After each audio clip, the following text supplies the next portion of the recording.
Hello everyone! The Wraith were introduced in Stargate Atlantis as the primary antagonists of the Pegasus Galaxy. They're classified as a vampiric species that originated from the Radis bug. Their existence revolved around feeding on human life force, making them both predators and deeply tragic figures shaped by their biology and ancient history. As Stargate Atlantis concluded its 5th season with the episode The Enemy of the Gate, the fate of the Wraith remained uncertain. Though the immediate threat posed by the super hive was neutralized and Atlantis landed on Earth, the broader Wraith civilization still existed in the Pegasus Galaxy.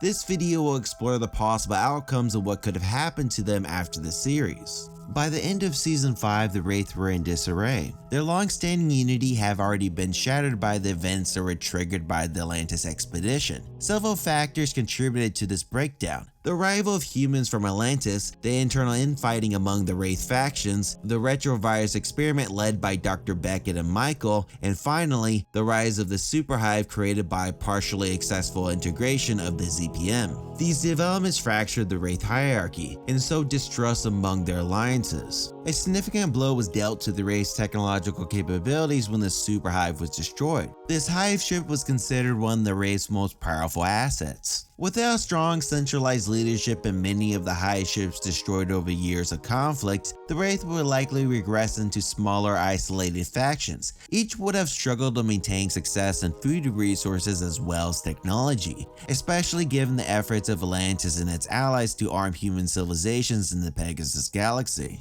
The feeding model that was used by the Wraith was never sustainable. With each feeding cycle, entire planets were crippled or left technologically limited. The arrival of the Atlantis expedition accelerated resistance movements among the humans in the Pegasus Galaxy, as seen with the Jonny and other coalitions that began defending themselves more effectively. By series end, the human population were no longer the easy prey they once were. Faced with the reduced access to available feeding grounds, the Wraith will likely encounter the early stages of famine and infighting. For a species entirely dependent on feeding from humans and unable to naturally reproduce quickly, this could trigger a prolonged period of internal conflict and starvation. With all these issues, it seems very unlikely that the Wraith would be able to stay a superpower in the Pegasus Galaxy. According to the Stargate Atlantis novelization, which continued the storyline after the series ended, they introduced a hive queen named Death, who was able to form her own faction during the Wraith Civil War. Due to her effective leadership skills, she was able to unite the Wraith factions. Her dominance remained largely unchallenged until the return of Atlantis to the Pegasus Galaxy. She captured Dr. Roddy McKay, forcing him to upgrade the hive ship's hyperdrives and converting him into a loyal Wraith named Quicksilver.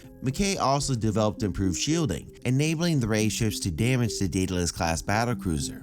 Upon learning that Atlantis had obtained Hyperion's weapon, Death launched a major offensive against Atlantis and their allies. During the intense combat, a young Wraith queen named Waterlight boarded Death's vessel, joined by Tila and Magan and other allies. Death ultimately overpowered Waterlight but was interrupted by Tala. In the ensuing mental duel, Tala discovered Death was being manipulated by ancient Wraith ashes. Refusing to surrender, Death was ultimately killed by Tala telepathically, stopping her breathing. Tala credited Waterlight with the kill, prompting Death's forces to surrender. In conclusion, the Wraith, the once feared galactic overlords, were left broken and vulnerable after the events of Stargate Atlantis. While their final fate was never fully explored on screen, all evidence pointed to a steep decline. Whether through internal strife, technological obsolescence, or their eventual diplomatic integration, the Wraith reign was clearly ending. Had the franchise continued, it's likely we would have witnessed the final chapters of the United Species, not an inglorious conquest, but tragic destruction and decline. If you enjoyed this video, then please like and subscribe,